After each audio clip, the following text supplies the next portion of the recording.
Dear friends, today I'm going to talk on maritime security and sustainable development and the coastal communities of India.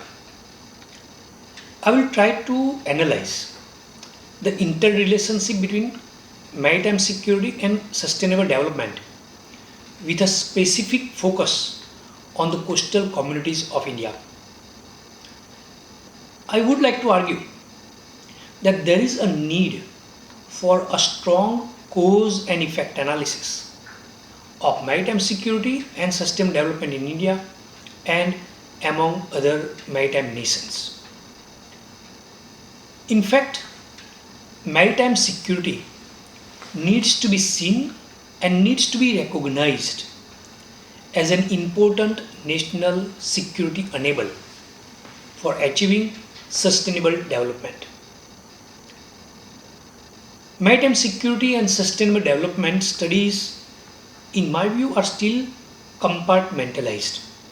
For example, academics and scientists studying illegal, unreported, and unregulated fishing establish the link between RRU fishing and its adverse impact on sustainable development. However, they do not consider RRU fishing as a maritime security threat the way a national security scholar would study it. There exists a good number of standalone scholarly work and reports on the impact of RRU fishing and marine environmental pollution on sustainable development.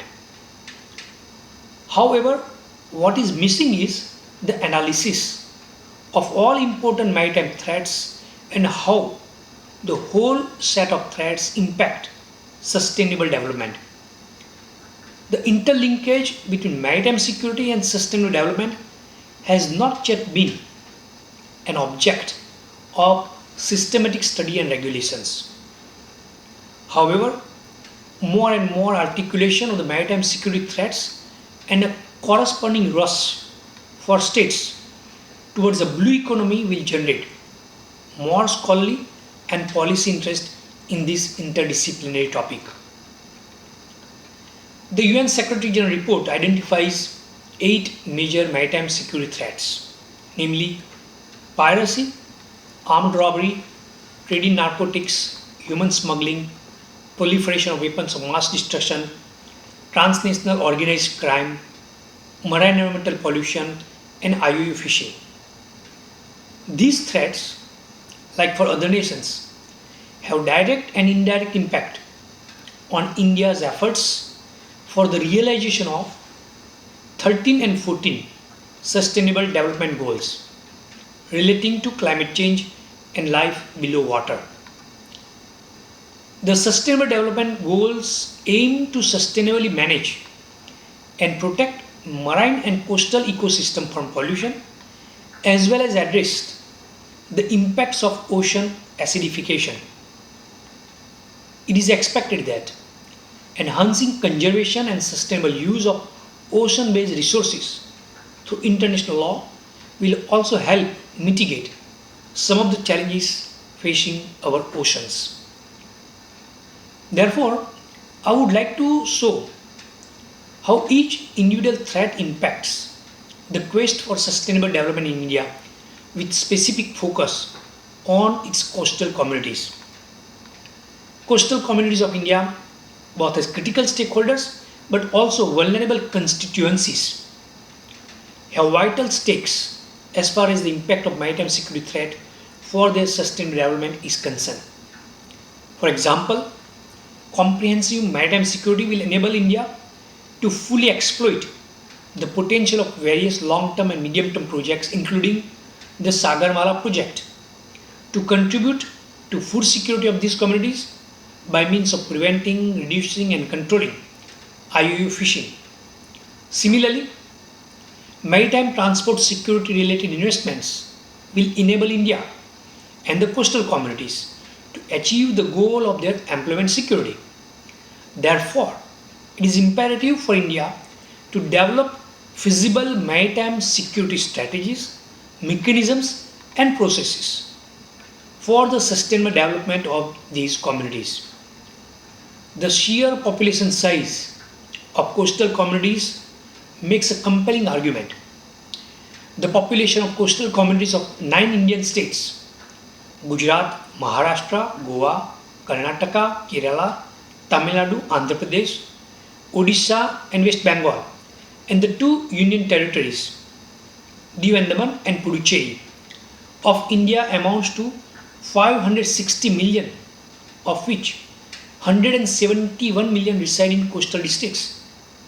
Another 63.9 million belong to low elevation coastal zones, and by 2060 the number will reach 216.4 million as per the Asian Development Bank and the Potsdam Institute for Climate Impact Research. The maritime governance of India, instead of comprehensive perspective plan, has been marred with ad hoc and short-term programs and activities. Consequently, these programs and activities fail to achieve maritime-led overall economic development. The coastal states have to map out the potential. These states need to identify, strengthen and support maritime sectors, namely ports, fisheries, renewable energy, submarine, telecommunications, tourism and marine biotechnology, which constitute the drivers of their economic development. In terms of employment, international shipping offers substantial employment opportunity. As of the end of 2017, there were 154,339 Indian seafarers, constituting 9.35% of the global seafarers, largely drawn from the coastal states of India. There is huge potential, especially for skills enhanced approach. Port based ancillary services, supply of goods and services to the maritime companies also contribute significantly to the employment opportunities. This triggers an observation that safety and security of seafarers, which is interlinked with the safety and security of ships, is essential. If the regime of ship security is jeopardized, it will direct adverse impacts on the employment opportunities and livelihood of the seafarers belonging to the coastal states. Preservation, protection and rejuvenation of marine natural resources is an important part of overall maritime security and sustainable development strategy. Very few nations have taken resource security as an integral component of their national security. In view of the dwindling resources and increasing population pressure on coastal areas, the ability of a country like India to ensure sustained development of coastal communities can be meaningfully achieved by addressing the maritime security issues of the entire Indian coastal ecosystem and its resources. India has nearly 8,000 km of coastline, and these coastlines are located at the interface of land and the Arabian Sea, the Bay of Bengal, and the Indian Ocean. These coastal waters, furthermore, integrate marine and terrestrial processes through mutual interactions. The natural resources are a lifeline for the support of Indian coastal economies and livelihood of millions of coastal populations. In this regard, scholar Advocate Gauri Joshi observes that the entire coastal belt of India is facing cutthroat competition over space allocation, with local and traditional fishermen community being pushed away from all sides. At sea, commercial trawlers are stealing their catch, permanently degrading the sea life, and on land, they are pushed out by development projects, ports, power plants, tourism, upmarket housing, priority sectors for the economy. The government, which should proactively protect the coastal population against the threat of climate change and unsustainable commercial activities, degrading the environmental, is instead relaxing the coastal regulation zones, reducing the no development zone from 100 meters to 50 meters.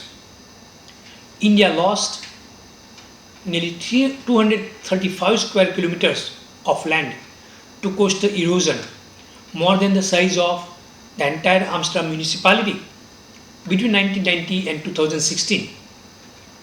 These have impacted the habitat loss, taken away vital economic basis for agriculture and aquaculture, and further contributed to the problems of sedimentation and water supply. Nearly 250 million people, half of the size of the entire European Union population, live within 50 kilometers of the coastline, and more than 7 million coastal families of fishers and farmers directly depend on the coastal zones. It is, however, imperative for the protection and preservation of natural resources, especially of coastal areas, to be made an integral component of India's national security. Therefore, I would like to analyze the scale and gravity of these threats, their effects on the realization of the sustainable development of the coastal communities of India, the current efforts and strategies of India, and the way forward. Let me talk one by one the important maritime security threats. The illegal, unregulated and unreported fishing, the IUU fishing. This threat can be considered as a single most important maritime security threat. The fisheries and aquaculture production contributes around 1%, approximately $6 billion to India's gross domestic product, around 2.7 trillion USD, and over 5% of the agriculture GDP, besides giving employment and related activities to 16 million people, almost the size of the whole population of a country like Netherlands. The total fish production during 2017-18 was 13.77 million metric tons, constituting about 6.3% of the global fish production and 5% of the global fish trade. Fish, as we all know, touches human lives in countless ways in terms of providing food, nutrition, livelihood, employment, recreation, among others. Aquaculture has one of the highest potential to contribute to the sustainable development goals covering poverty, hunger and food, and nutritional security of the coastal areas as well as hinterland of India. Mechanized fishing trawlers and foreign trawlers together with IUU fishing have devastated the traditional fishing communities of India. These trawlers enter the ancestral coastal waters, destroying not only the fish stocks but also the traditional communes of the coastal communities. The protection, restoration and management of inland water resources, ecosystem and biodiversity can provide a key to economic growth, employment and decent work, as well as consumption indices of the coastal communities. India's future fisheries development will substantially contribute to the SDGs by way of doubling the food production, improving the welfare of fishers, promoting exports and providing food and livelihood security to its population. With capita availability and consumption of fish increasing to a level of 11 kg per annum for the fish eating population, India will be able to significantly eliminate food and nutritional security concerns of the fish dependent population. While the government has taken a number of initiatives, the private sector too has been joining the government in what is considered to be a blue revolution. However, these optimistic projections are subject to mitigating several challenges, namely the requirement to have responsible aquaculture, prevention and management of aquatic diseases, organic farming, cage farming, induced breeding and fattening of select species. Besides food and nutritional security, India has initiated a number of measures for the fishing community to provide them livelihood security through housing, insurance and sea safety, which are all constituent elements of maritime security and safety. Indeed, the training, microcredit and increased participative management as an integral component of financial security and inclusiveness and updating of the national preparedness for handling situations such as the tsunami has been going a long way in achieving holistic sustainable development for these communities. It is imperative that India establishes special protected spaces to halt the depleting fish stocks and marine habitats in general. Unless stringent prudential measures are adopted, devastating fishing practices and overfishing with marine pollution will undo the results of the progressive measures so far. The second threat is drug trafficking. It is a global illicit trade involving the cultivation, manufacture, distribution, and sale of substances which are subject to drug prohibition laws. Drug trafficking through maritime routes is a growing phenomenon and has possible terror subtext too. Maritime routes are the ideal routes for the drug trafficking, the Bay of Bengal, as well as the Arabian Sea. Coastal communities are exploited as transit routes to reach the continental parts of the South Asian region. The SDGs present key opportunities to ensure that development policies and drug control efforts work side by side to meet common goals. But if the coastal communities remain silent on these issues, they will be at best limit their efforts and progress towards meeting a number of the SDGs and at worst render them unachievable. Although India is not one of the prominent countries for drug trafficking, it needs to adopt a war on drugs strategy to prevent, reduce, and control the drug trafficking, as India is wedged between the world's two largest areas of illicit opium production, the Golden Crescent and the Golden Triangle. It is important to note that the law enforcement approach to counter the drug trade can lead to militarization, as India may need to scale up resources for drug law enforcement using military means and processes. A flip side of this strategy is that it also can fuel violence as the drug cartels mobilize to fight state security forces. The third important maritime security threat is human smuggling. This is one of the major maritime security threats, and it poses an immediate danger to people's lives and safety. It undermines human rights, hinders sustainable development, and also threatens international peace and security. Hundreds of people lose their lives due to human smuggling along the coastlines of the Arabian Sea.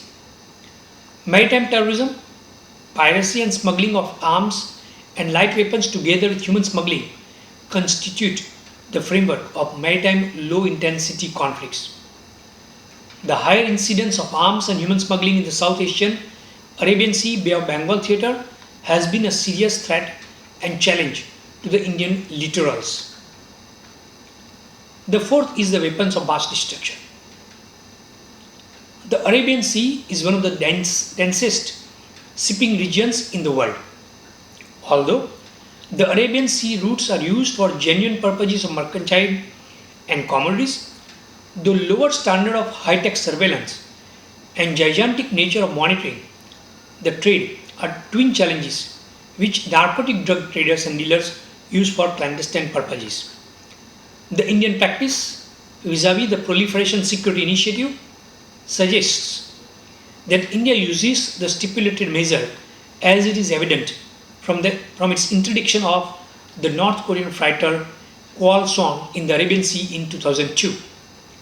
The Proliferation Security Initiative supports maritime intelligence sharing and employing a multilateral naval engagement process to visit, board, search, and seize suspected cargoes. Let me talk about the relations between port-led maritime development and maritime security. India has laid down an ambitious blue economic roadmap for the overall economic development of the nation through the vision of Sagarmala. The 5 pillars of the Sagarmala vision are port modernization and new port development, port connectivity enhancement, port-led industrialization, coastal community development, and coastal shipping and inland waterways transport. However, India is yet to formulate an integrated vision interlinking and combining the twin aspects of maritime economic development and maritime security. Maritime security can be seen as an enabler for achieving and sustaining the maritime-led economic development. Freedom of navigation, providing safety and security to the navigation routes, enabling and proactively providing data related to living and non-living resources to the maritime industry, effectively ensuring protection and promotion of sovereign rights over these resources in its exclusive economic zone and continental shelf, as well as a port and ship security framework, are critical components of maritime security.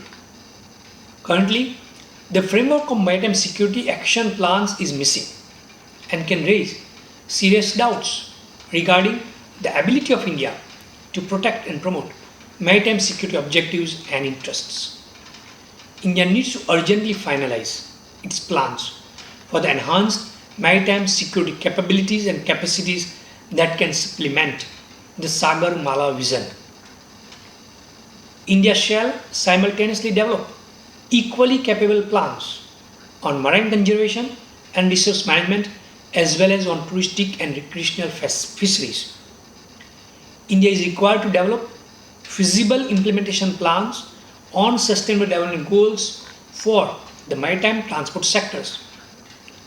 While preparing the blueprint for maritime security policy, the country can develop clear guidelines on safety culture and environmental stewardship, energy efficiency, new technology innovation, maritime education and training, maritime traffic management and development of globally competitive standards. Shipping related marine environmental pollution is another important challenge.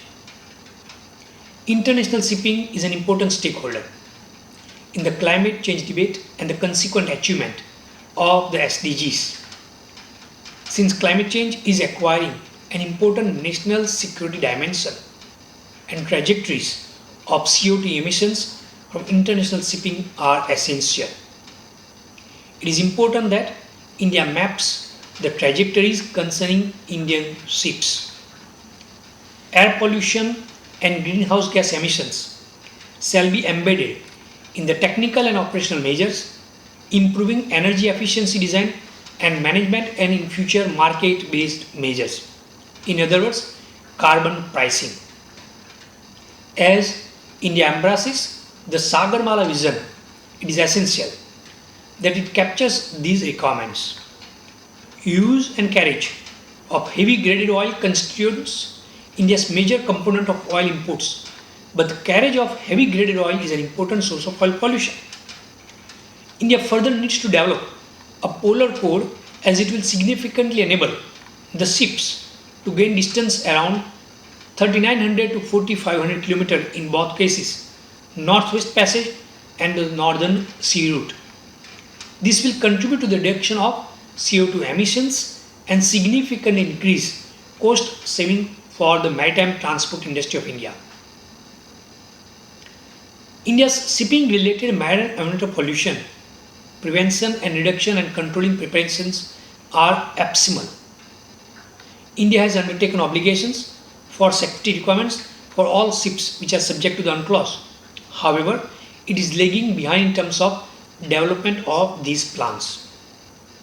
The national legal framework governing the rights and responsibilities of India and other states in accordance with the international law of the sea, including the United Nations Convention on Law of the Sea and the International Maritime Organization instruments, is outdated, as the existing Maritime Code of India was developed prior to the 1990s, prior to the entry into force of the UNCLOS.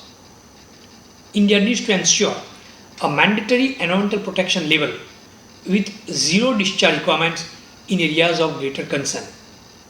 One of the important areas is the capacity and competence for the development of programs for sea users, captains, crew and seafarers with respect to marine environmental protection. One of the ways to achieve this goal is through capacity building programs of the international cooperation as envisaged in 21 of 53 International Maritime Organization marine environmental related instruments. India, like the majority of coastal states, requires international cooperation for tackling marine environmental pollution threats related to shipping. For example, shipping related pollution prevention and responses are covered by the International Convention for the Prevention of Pollution from Ships, the MARPOL Convention. the International Convention for the Control and Management of Ships, Ballast Water and Sediments, the BWMC Convention, and the International Convention on Oil Pollution, Preparedness, Response and Cooperation, the OPRC Convention. While dumping of wastes and other matters are covered by the Convention on the Prevention of Marine Pollution by Dumping of Wastes and Other Matter, the London Convention, and its 1996 Protocol. These instruments provide ways and means to obtain and extend international cooperation. In terms of regional cooperation, there is a general lack of regional marine environmental agreements and understanding. It is in this respect the latest trilateral meeting between India, Sri Lanka and Maldives in the last week of November 2020 comes as a very welcome sign. Moreover, the initiative taken by India is quite undocumented. The absence of monitoring and enforcement mechanisms like international marine environmental agreements is prevalent in the region too. Furthermore, international cooperation initiatives taken by India in the areas of monitoring and enforcement in order to make the formation of environmental laws and subsequent rights meanings are dismal. There is neither a global monitoring body nor regional marine environmental pollution monitoring body. Let me talk about the piracy. The threat of piracy continues to exist, and the persistence of the underlying threat can deter coastal communities from freely pursuing the developmental goals through exploring coastal resources. The Arabian Sea and the Indian Ocean, which surround Indian coasts, are prominent piracy-affected maritime areas in the world. The Somali piracy attacks from 2008 to 2014 have shown the vulnerabilities of India and other Indian Ocean states concerning the maritime security infrastructure. The Piracy Reporting Center of the International Maritime Bureau in 2019 received 162 incidents of piracy and armed robbery against ships worldwide, in comparison to 201 reports incidents in 2018. The incidents included 4 hijacked vessels, 11 vessels fired upon, 17 attempted attacks, and 130 vessels boarded. Crew kidnapping increased at an alarming rate, although this largely remains concentrated in the Gulf of Guinea region. However, recognizing that India has one of the highest numbers of seafarers, a sizable number of Indian seafarers presumably have been subjected to kidnapping, which is a cause of concern at national, that is macro, and coastal states, macro level. These piracy episodes have been directly impacting the Indian economy and have necessitated the government to reallocate resources to curbing piracy, which were otherwise meant for direct economic development. For example, an Indian warship consistently was stationed in the Gulf of Aden, primarily assisting Indian flagged merchant vessels to safely navigate the most vulnerable stretch in the internationally recognized seaway. Besides piracy, the incidents of hijacking in the East Arabian Sea suddenly witnessed an increase from November 2010, and India substantially increased its anti-piracy deployment in the East Arabian Sea since November 2010. As part of its wider role of providing security to shipping in the Indian Ocean region, the Indian Navy continues to deploy one ship for anti-piracy patrol in the Gulf of Aden. A total of 72 Indian Navy warships have been deployed till March 2019, which have safely escorted more than 3,440, including 413 Indian flagged ships with over 25,062 mariners embarked. Till April 2019, Indian Navy thwarted 44 piracy attempts and apprehended 120 pirates. Indian Navy presence in this region is being maintained to ensure safety and security of Indian trade. India can effectively address piracy threats only through increased regional and international cooperation. India China, and the US showed considerable convergence of operational views in the late 2000 and early 2010s to tackle the piracy problem, including in the East Arabian Sea and the Gulf of Aden. This cooperation resulting into effective results was possible partly due to the formulation of suitable standard operating procedures for the Indian Navy and for its coordination with other navies engaged in anti-piracy operations. Lack of a legislative framework is an important concern, which significantly retards the ability of India in dealing with the piracy threat. As observed by Ranjit Sinha, the former director of the Central Bureau of Investigation of India, the Indian legal system lacks a clear and unambiguous mechanism to prosecute maritime pirates. Piracy of the coast of Somalia has been a threat to international shipping and trade. This legal void may be filled soon as a dedicated anti-piracy bill has been introduced in the Parliament of India in 2019. Let me talk to you about initiatives to prevent, reduce and control coastal security challenge, the military component. While my earlier discourse centers around the analysis of non-military component of maritime security, it is equally and perhaps more important to explain and understand the impacts of the maritime military security component of security on the development of the coastal communities. The reports prepared by the Ministry of Home Affairs and the Defense Ministry, the two key ministries responsible for coastal and maritime security, lead to conclude that these two ministries apparently place less emphasis on the impacts of non-military component of maritime coastal security, and that achievement of the coastal security is an end in itself instead of a means for sustainable development. The focus centers around maritime terrorism in the wake of Mumbai terrorist attacks on 26 November 2008. It has been observed that maritime terrorism is aggravated by uncontrolled, unplanned urbanization and industrial development in the coastal regions of India, which is seen as a source for actively providing bases or access to the Somali pirates or groups having maritime terrorist capabilities of the neighboring countries. India has initiated several measures, such as the Community Interaction Program, to sensitize the fishing communities on the prevailing security situation and develop them to be the eyes and ears for intelligence gathering. Fishermen have been provided with biometric identity cards. This helps in the identification of the fishermen and also to help the government in extending executive help in cases when these fishermen cross international maritime boundary lines and are captured by the maritime neighbors. India also started tracking vessels and boats as an integrated security protocol. In fact, all vessels about 20 meters length are mandatorily required to be fitted with automatic identification system equipment.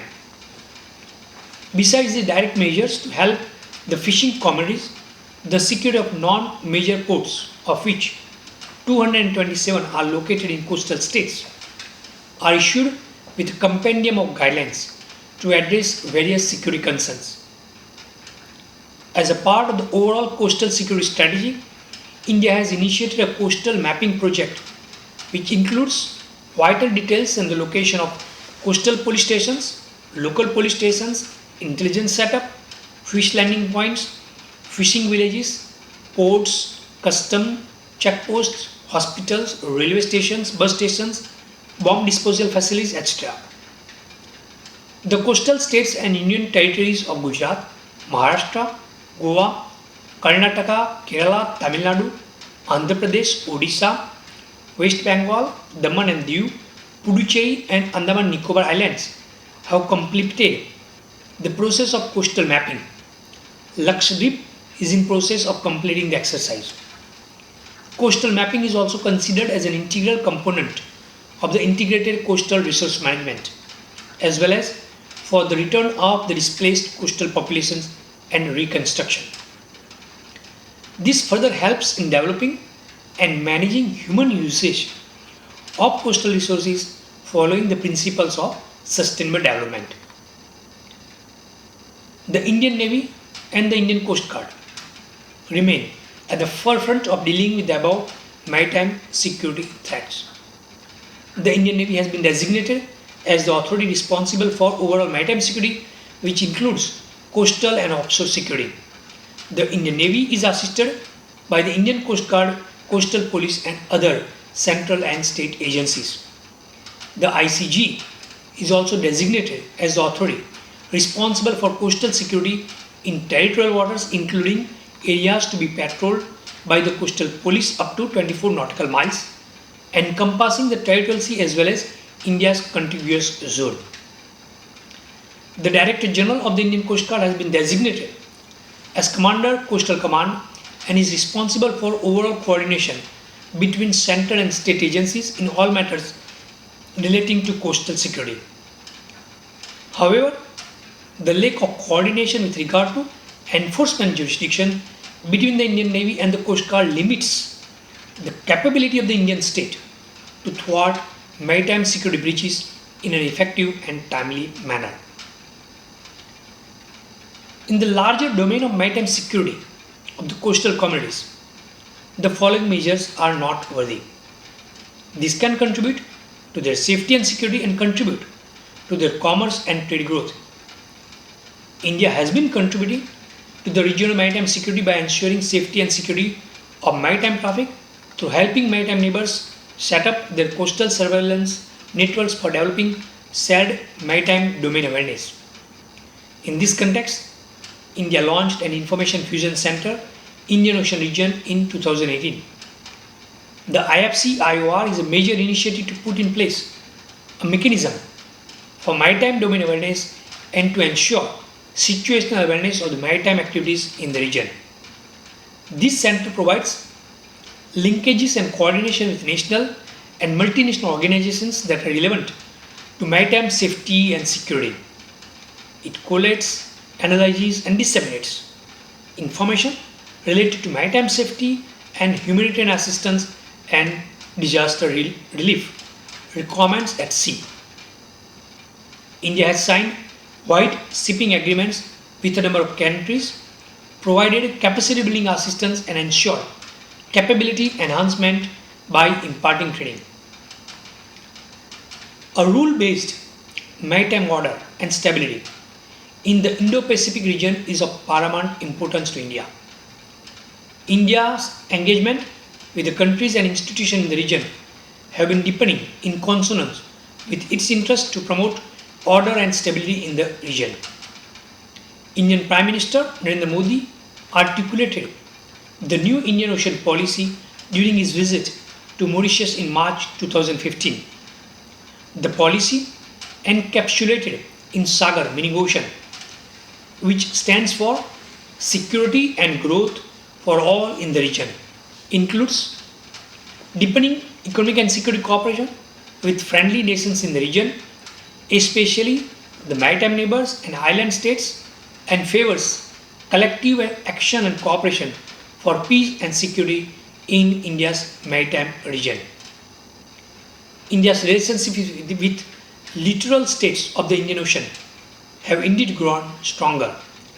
The Indian Prime Minister also outlined India's vision for the Indo-Pacific region during the Shangri-La Dialogue in June 2018. It stands for a free, open, inclusive Indo-Pacific region which embraces all in a common pursuit of progress and prosperity. India is also part of various other multilateral institutions which are actively deliberating maritime security issues in the region, including ADMM+, Regional Cooperation Agreement on Combating Piracy and Armed Robbery Against Ships in Asia, that is RECAP, and Expanded Asia Maritime Forum. The Indo-US partnership is on a positive trajectory, with India being designated as a major defense partner in NDAA 17, that is National Defense Authorization Act, and has been upgraded to Strategic Authorization Act 1 status STA1, equating India at par with the closest allies of US. India has signed important agreements such as Logistical Exchange Memorandum of Agreement and communication, compatibility and security agreement, which indicates strengthening of relationship and mutual trust. Maritime cooperation, joint military exercises, and military to military exchanges are expanding, contributing further to promoting and preserving stability and rule based order in the Indian Ocean, in Pacific and oceanic waters across the world in general. The Indian Ocean and the Red Sea, bordering several Asian and African nations, provide a major shipping link for India for both security and commerce.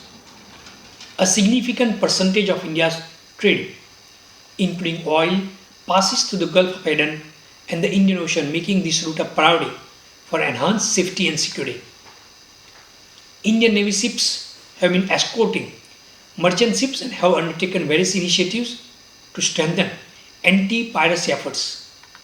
Focus on the maritime domain has become another significant feature of India's maritime security policy that includes defense and strategic cooperation with Mozambique, Tanzania, Madagascar, and East African countries, capacity building, including training of sailors, helping in conducting hydrographic surveys to improve navigability of coastal waters, and provision of maritime equipment for Tanzania, Kenya, and Mozambique. The Indian Navy undertakes regularly the EEZ surveillance of Maldives, Mauritius, and Seychelles as a part of the larger trade and commerce security and cooperation.